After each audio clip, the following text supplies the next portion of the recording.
Thiago Ávila, que participou da missão no barco, na Flotilha da Liberdade. Thiago, muito boa tarde. Obrigada, viu, por ter vindo aqui ao nosso jornal. Boa tarde, Natália. Boa tarde a toda a audiência do Metrópolis. Um prazer estar com vocês.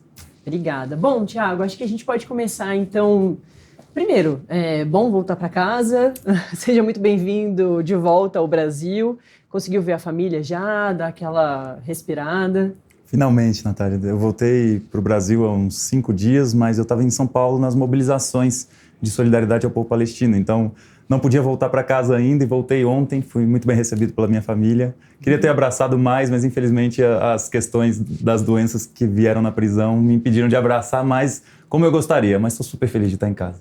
Perfeito. Bom, então vamos relembrar um pouco, né? O Thiago, é isso, como ele disse, está aqui já no Brasil há 5 dias. Primeiro passou por São Paulo, agora voltou aqui a Brasília. O Thiago é brasiliense, é daqui de Brasília, mas estava há 1 mês, né, Thiago? A gente estava falando aqui nos bastidores, perguntei para ele há quanto tempo ele estava fora para organizar essa missão que acabou não sendo concluída, né? Foi interceptada no meio do caminho. Sim, nós fazemos parte da Flotilha da Liberdade, que há 17 anos tenta romper esse cerco ilegal de Israel sobre Gaza. O cerco existe há 18 anos. E as missões, elas mobilizam pessoas em barcos para desafiar esse cerco e tentar, nesse momento que todas as entradas de ajuda humanitária estão fechadas, tentar criar um corredor humanitário para que os países, as organizações, que são quem tem capacidade de resolver a situação da fome e da sede em Gaza, que estão sendo usadas como arma de guerra, para que esses países possam agir. Então, a nossa missão era um barco muito pequeno, com 12 pessoas, que sairia ali da Sicília, na Itália, da cidade de Catânia, e tentaria chegar em Gaza, rompendo esse cerco que o direito internacional considera como ilegal. A gente tinha que ir antes para preparar, então tinha que encontrar um porto onde o barco pudesse atracar, onde a gente pudesse chamar as pessoas do mundo inteiro, um espaço onde a gente pudesse treinar as pessoas, porque é uma ação humanitária não violenta. Então, Natália, a gente tem que garantir que todo mundo que vai tenha ciência disso, mas também esteja preparada para, infelizmente, sofrer com violência. Nesses 17 anos, muitas missões foram interceptadas, as pessoas foram sequestradas, encarceradas, depois deportadas, mas também teve missões que foram impedidas pela guerra burocrática com países para não deixar a gente sair de portos, mas teve missões que foram atacadas também. Há pouco mais de 1 mês atrás, nossa embarcação, o navio Conscience, o barco da consciência, ele foi bombardeado por 2 drones israelenses próximo a Malta. E foi muito frustrante para a gente. Então, logo depois a gente tentou ir com esse pequeno barco, mas também 15 anos atrás, Israel assassinou 10 dos nossos participantes nessa missão, mesma missão humanitária, no barco Mavi Marmara. Então, por mais que a gente treine as pessoas em não violência, elas têm que estar preparadas, infelizmente, para lidar com a violência de um Estado que viola e comete crimes de guerra há pelo menos 2 anos na cara de todo mundo, mas que são 8 décadas de genocídio e limpeza étnica. Então, eu ir antes é nesse processo de como a gente consegue ter a melhor preparação possível para essa missão dar certo. A gente sabe que um barco pequeno não vai resolver as necessidades de Gaza, é uma gota no oceano, a quantidade de alimentos, medicamentos que a gente consegue levar. Mas abrir um corredor humanitário, sim. As crianças de Gaza precisam nesse momento. Então, essa era a nossa missão. E nessas horas, contar com a ajuda de ativistas muito conhecidos como a Greta Thunberg é importante, né? A Greta que estava junto com o Thiago. Queria que você falasse um pouquinho sobre a participação dela, até inclusive no final ali, né? Você estava me contando que ela também teve uma participação bem importante ali na separação desse grupo. A Greta é uma daquelas pessoas, Natália, que quando a gente conhece pela vida pública, a gente pode ter uma impressão, já tive uma impressão extremamente positiva dela pela questão ecológica, né? Sou socioambientalista, então eu sempre tive muita admiração por ela, mas quando conheci ela pessoalmente, essa admiração multiplicou, porque ela é uma jovem incrível, ela tem somente 22 anos, mas é extremamente experiente, porque ela começou super cedo no seu ativismo, ela é extremamente responsável, humilde, dedicada, empática com as pessoas, então é de fato uma pessoa muito especial que estava ali, e ela sabia que a presença dela trazia mais segurança. Ela estava escalada para ir com a gente, sendo treinada por nós, desde a missão anterior, a missão que foi bombardeada. Por 5 horas a Greta não estava no barco que foi bombardeado. Então, quando aquele barco foi bombardeado, ela falou, eu quero fazer algo, eu quero continuar ajudando. A gente falou, Greta, a gente tem um pequeno barco que a gente está considerando ir. Ela falou, se for, eu quero ir também. Um barco com 12 pessoas, um risco altíssimo nessa missão, ela fez questão de ir. Mesmo depois, quando a gente foi interceptado, sequestrado, preso, ela falou, eu quero ficar com vocês na prisão até o final, porque eu sei que a minha presença protege vocês. E a gente que falou, Greta, sua voz é importante lá fora. Então, por isso que a Greta saiu antes das outras pessoas, a Greta e mais 3 pessoas. Mas é uma jovem extraordinária, que dentro do barco cumpria todas as tarefas como todo mundo, também lavava banheiro como a gente, também limpava o barco, também fazia vigília à noite procurando os drones de Israel. Então, uma jovem extraordinária.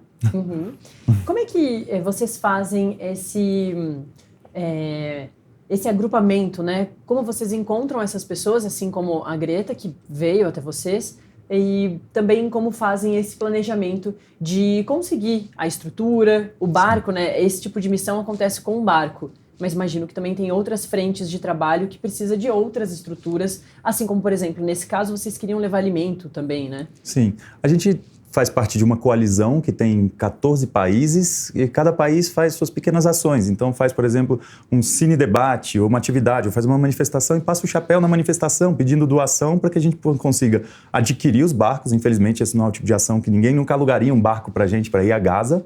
Então a gente precisa comprar os barcos e precisa buscar organizações que estão fazendo arrecadação de alimentos para que eles também levem os alimentos. Hoje a gente chama a própria comunidade nos momentos das nossas saídas e tudo mais. E a gente vai, assim, gradativamente montando a nossa estrutura. Quem dera a gente tivesse toda a estrutura do mundo, que a gente não iria com somente um barco. A gente tem mais de 15 mil pessoas que querem fazer parte das nossas missões, que têm a coragem de enfrentar esses riscos que envolve uma missão como essa. Só que a gente simplesmente não tem barcos suficientes. Então a gente vai fazendo de ação em ação, um trabalho de formiguinha em diversos países, tentando melhorar a nossa estrutura, porque a gente sabe que vontade das pessoas tem. No coração de cada pessoa do mundo, um mundo de 8 bilhões de pessoas, Natália, as pessoas veem hospitais sendo bombardeados, escolas, creches, veem crianças sendo mortas de fome de propósito, como arma de guerra, e as pessoas sabem que isso está errado. Só que às vezes as pessoas não sabem o que fazer.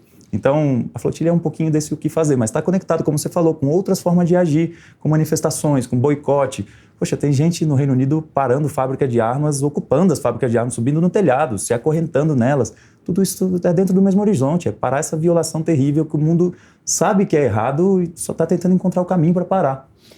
A minha produção está avisando que as pessoas querem saber ainda mais, claro, sobre a Greta, né? Você teve a oportunidade de conviver bem pertinho, né? Dentro de um barco com ela.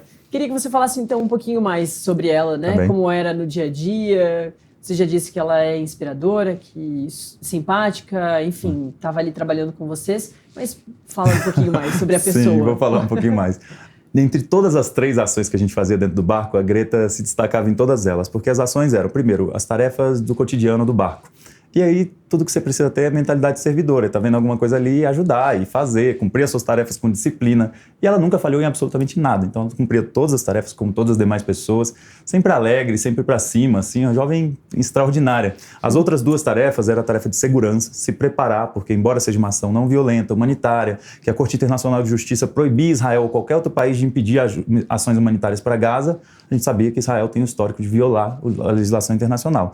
Então a gente se preparava. Eu treinava pessoalmente aquelas pessoas em ação direta não violenta, como mesmo diante da maior crueldade, brutalidade e violência de soldados israelenses, como as pessoas se mantêm calmas e não violentas.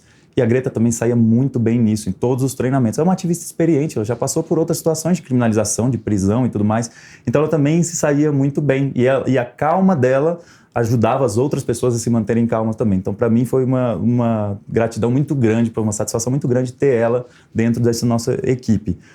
Ela, inclusive, tinha essa questão, assim, eu como coordenador, se tivesse qualquer caso de violência, e eu era a pessoa responsável por intervir e tentar impedir aquela violação, embora a gente saiba que se eles quisessem matar todo mundo, eles poderiam matar 12 pessoas, nunca vão vencer a 4ª maior potência militar do mundo. E nem é nosso objetivo, que é uma ação não violenta. Então, o que a gente instruía as pessoas é que se houver uma situação de violência, uma tentativa de execução de alguém, eu como coordenador teria que intervir. E a gente pensava muito na Greta, porque a Rima Hassan é uma eurodeputada, então você assassinar uma deputada é um impacto diferente de você assassinar uma ativista. Então eu tratava muito com a Greta. Greta, se eles tentarem te pegar, se eles tentarem cometer violência sexual, qualquer coisa assim, a forma de intervenção que eu vou fazer é essa, essa e essa. Eu explicava para ela os procedimentos que eu ia tentar fazer para libertar ela, por exemplo. Ela falou, Thiago, eu não gostaria que você fizesse nada, que eu não gostaria de colocar a sua vida em risco. Então, se fizerem qualquer coisa comigo, por favor, não intervém e deixa que eu vou lidar com essa situação. Então, uma jovem extremamente corajosa. E a terceira tarefa que a gente tinha, além de as afazeres do barco, se preparar para a segurança não era só nesse caso de intervenção, mas também se viesse um drone e jogasse uma bomba, como tinha jogado um mês atrás, como pular do barco dentro de 3 segundos, que é o tempo de explosão de uma bomba jogada por um drone. E a Greta saiu muito bem, era sempre uma das primeiras pessoas a cair na água. Então, até nisso ela se destacava. Mas a terceira tarefa era levar a mensagem adiante, porque a maior proteção que a gente tinha ali não era a nossa velocidade de abandonar um barco, era a visibilidade que a gente tinha. Então a Greta era sensacional na ideia de levar a mensagem adiante, nas entrevistas. Então a verdade é que o barco, as pessoas pensam, uma semana dentro de um barco pode ser monótono. Não, a gente trabalhava cada segundo ali para tentar que essa missão tivesse o máximo de alcance possível, não só para as pessoas falarem da gente e a gente ter mais segurança, mas para que as pessoas falassem de Gaza, falassem das crianças morrendo de fome, falassem de 18 anos de um cerco ilegal. E a Greta foi sensacional. Ela não parava, estava o tempo todo dando entrevista, ou o tempo todo se preparando e treinando as questões de segurança, ou o tempo todo nas tarefas do barco. Então, de fato, é aquela pessoa que, quando a gente sabe da vida pública, a gente admira, mas quando a gente conhece pessoalmente, a gente admira ainda mais. E eu dou muito valor para alguém assim. Então.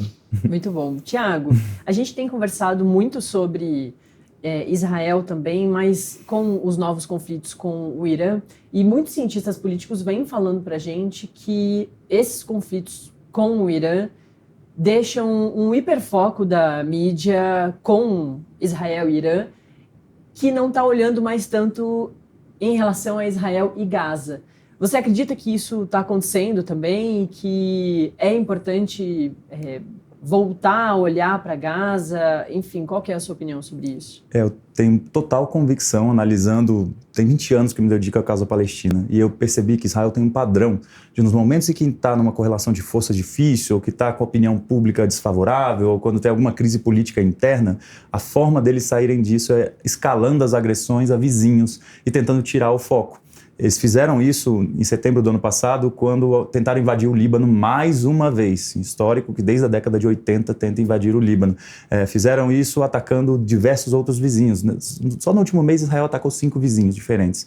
Então o ataque ao Irã está dentro de um contexto que Israel vai se vendo cada vez mais encurralado, no sentido de que as pessoas não acreditam mais que debaixo dos hospitais existem túneis e hospitais são alvos militares. Não acreditam que as escolas, os abrigos, os bairros residenciais, não acreditam que as crianças possam ser alvos militares. Então, a violência, que já matou mais de 60 mil pessoas identificadas em Gaza, entre elas mais de 18 mil crianças, está muito evidente para o mundo. E países que sempre foram aliados estratégicos de Israel, França, Reino Unido, diversos outros, estão se descolando de Israel. Então, para deter esse processo em gerenciamento de crise, o que o governo de extrema-direita Netanyahu pode fazer é aumentar a agressão contra os vizinhos, porque aí ele se coloca numa situação de que, se esses países não intervêm, sabe que Israel não tem capacidade militar de derrotar todos os vizinhos somados, inclusive a República Islâmica do Irã, e aí entra naquele discurso de vamos combater os vizinhos hostis, vamos combater a ameaça nuclear, sendo que o Irã não tem uma única bomba nuclear. Israel, ao contrário, tem de 80 a 400 ogivas nucleares, nunca aceitou uma inspeção da Agência Internacional de Energia Atômica, nunca aceitou assinar o Tratado de Não Proliferação de Armas Atômicas e ataca todos os seus vizinhos indiscriminadamente. Então, eles usam isso como forma de, primeiro, Netanyahu permanecer no poder, porque é acusado de corrupção no seu país, com risco de prisão, acusado de crime de guerra internacionalmente, e que sabe que, se acontece a paz naquela região, se tem um cessar-fogo sustentável ali, duradouro, esses crimes vão vir à tona e ele vai ser responsabilizado por isso. Então, para se manter no poder, para não abrir mão do genocídio, não abrir mão do processo de tentativa de tomada da Palestina, ele ataca os vizinhos, tentando trazer Estados Unidos para uma guerra de grandes proporções. O problema, Natália, é que uma pessoa não deve ter na sua mão o poder de pautar uma guerra com proporções que pode chegar a proporções mundiais. Então, eu trato que Netanyahu é o inimigo número 1 da paz no mundo hoje. E o mundo precisa parar esse monstro nesse momento. Tiago, já tem uma nova missão à frente, né? Sendo desenhada. Eu queria que você falasse também um pouquinho sobre isso. Quando a gente estava lá na prisão israelense e a juíza daquele processo, né, ela queria me perguntar por que eu tentei entrar em Israel ilegalmente. E eu falei, olha, eu nunca tentei entrar em Israel. A gente estava tentando abrir um corredor humanitário para Gaza e que o direito internacional proíbe vocês de nos impedir de fazer isso. E ela falava, e eu falei para ela, a gente quer o nosso barco de volta, a gente quer esses alimentos e medicamentos de volta. E ela falou, vocês não vão acessar mais essas coisas. E o que eu podia dizer a ela, eu falei, olha, então, infelizmente, muito provavelmente a gente se vê em breve novamente, porque enquanto existir o cerco ilegal de Israel sobre Gaza, enquanto tiverem crianças sendo mortas de fome, a flotilha precisa continuar. A história não é a gente, sinceramente. Quem deveria estar fazendo isso só eram governos, organizações internacionais, não eram cidadãos comuns. Só que, se os governos não fazem, a gente precisa fazer. Porque a gente sabe que todas as gerações que vierem depois de nós vão perguntar o que a gente estava fazendo. Natália, sou pai de uma bebê de 1 ano e 5 meses. E toda vez que eu vejo minha filha, eu lembro de todas as crianças como ela que estão sendo explodidas, queimadas vivas, mortas de fome na Palestina, em Gaza sobretudo. Então, a gente tomou a decisão de seguir. Enquanto não acabar com essa violação, essa ação segue. E a gente tem um novo barco, um barco, na verdade, que é antigo, que a gente estava reparando ele, teve um problema no motor no ano passado. Ele chama Handala, ele cabe 18 pessoas. e a gente vai sair em breve com ele. Se tudo der certo, a gente não tem essa capacidade financeira, mas nós estamos tentando adquirir um segundo barco para ir uma missão um pouquinho maior do que a anterior, para mostrar para Israel que a violência não vai parar a gente, porque a gente está fazendo isso atendendo a um chamado que a gente entende que é o chamado histórico da nossa geração. No coração das pessoas é muito simples. Se tem gente sendo morta de fome, a gente leva comida. Se a gente está vendo violação, a gente tenta ajudar. E é isso que a gente vai fazer. Por isso que a gente vai seguir navegando. A gente sabe que os riscos são imensos. A gente sabe que tem um risco concreto de vida, principalmente para quem é organizador dessas missões. Por muitas vezes a gente sofre da campanha de difamação, a gente sofre fisicamente. Fui levado para a solitária, passei 2 dias na solitária. E a gente sabe que ainda assim é necessário fazer isso, porque as gerações que vierem depois de nós vão perguntar o que a gente fez. É importante que a gente diga que a gente fez tudo o que a gente podia. Tá certo. Bom, eu conversei nessa tarde de feriado aqui no Brasil com o Thiago Ávila, ativista do Flotilha da Liberdade. Thiago, muito obrigada, viu? Muito obrigado, Natália. Prazer estar com você. Obrigada.